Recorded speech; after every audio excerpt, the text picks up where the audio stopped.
The confusing world of the names of meals in the UK. Hi, would you like me to clarify once and for all what the difference between breakfast, lunch, dinner, supper and tea is?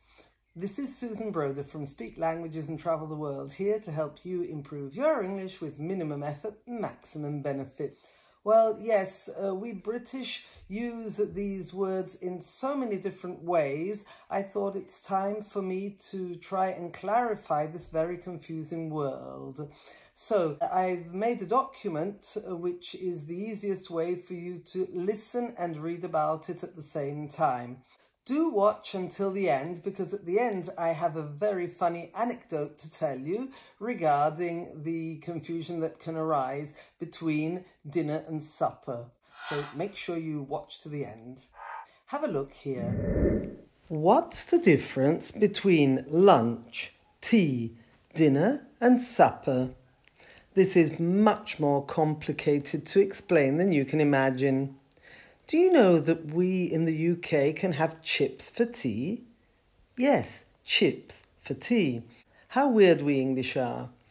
Apparently, tea time is where the good stuff happens, according to some advertisers.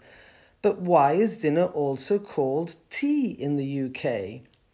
The terminology regarding meals in Great Britain is quite complicated. In fact, the terms for the different meals throughout the day are linked to the different areas of the UK, its different customs, and the historical differences between social classes. Breakfast, lunch, dinner, tea and supper. Where's the difference? Well, breakfast is definitely the first meal of the day. For many, it's just a quick tea, a coffee or a latte before leaving home. And for others, it's a good full English breakfast fry-up. Elevenses is a short break for tea and biscuits before continuing work at around 11 a.m, as its name implies. Brunch is a fusion between breakfast and lunch that is usually also eaten around 11 a.m. In the UK, it's very typical to see bars and restaurants serving lunch at the weekend. Lunch. The classic lunch is usually a light midday meal like a sandwich. It's an informal meal for those who work and don't have time for a good meal. Nowadays, many sadly eat something fast in front of the computer. Instead, a good meal at lunchtime is called dinner. And here's where things start to get complicated. Dinner.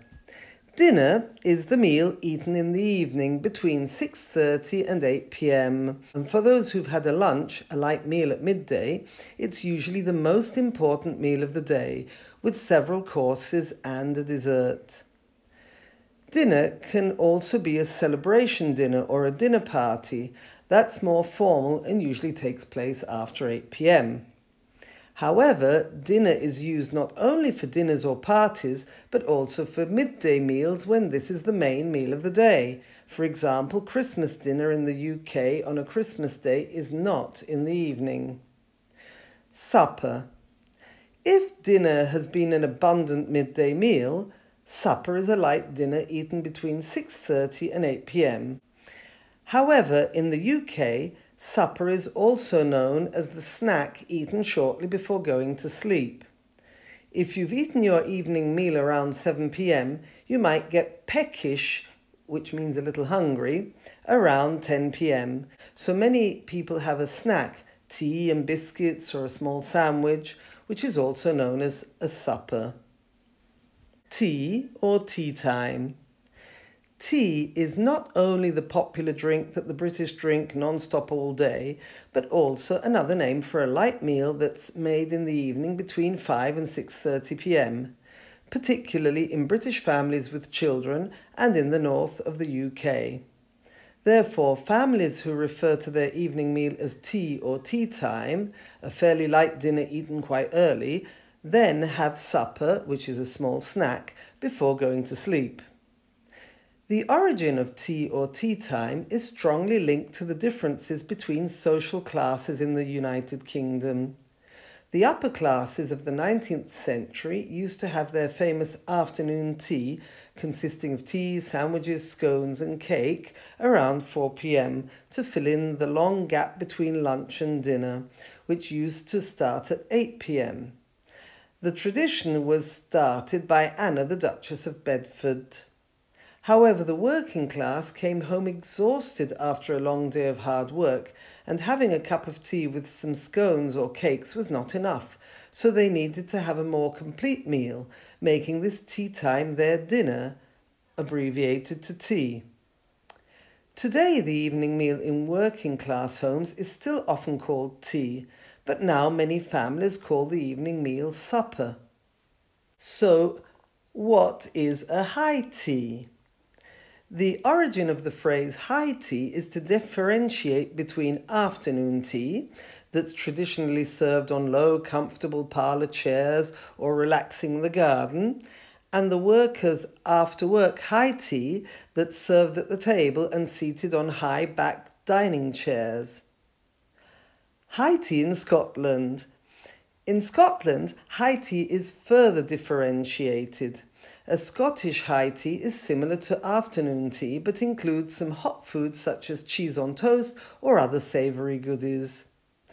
In conclusion, explaining the meals of the day in the UK is quite complex, and in doubt, when you're invited and it's not very clear to you if this is going to be a lunch, dinner, tea or supper, try finding out if it's a meal to avoid embarrassment.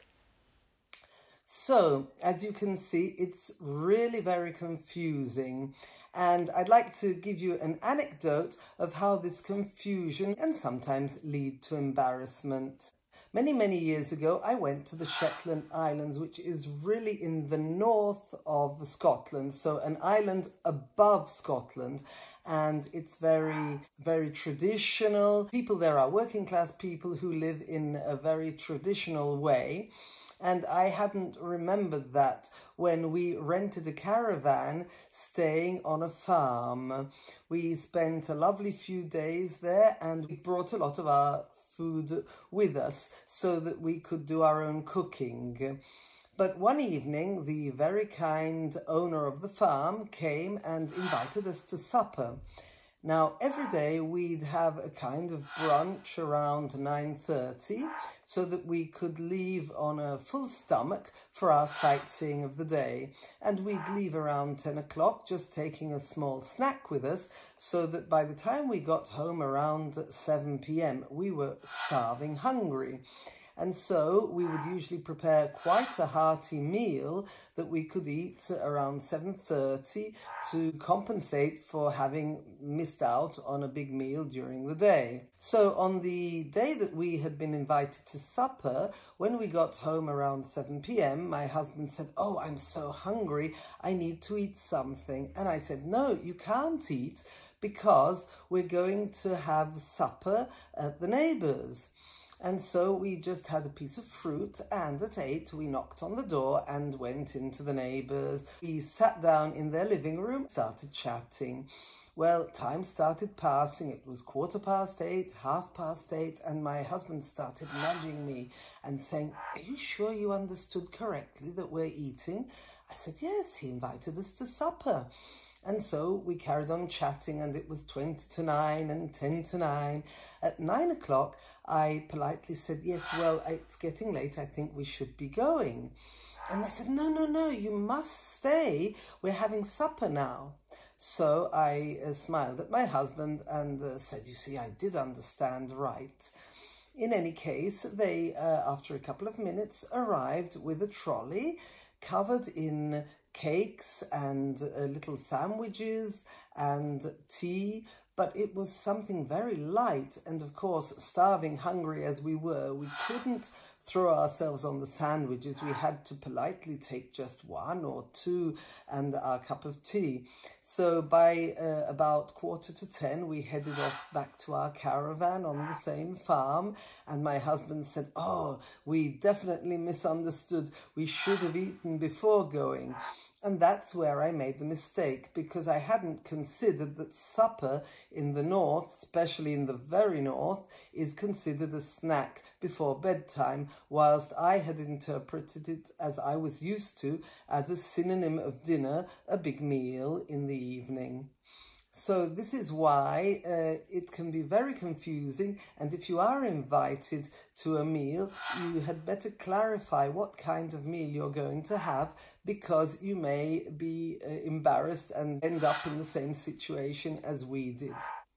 Okay, if you're interested in having a copy of the document, you can download it from the description below. And I hope this has clarified all your doubts on the confusing world of the names of meals in the UK. I look forward to seeing you in the next one. Bye!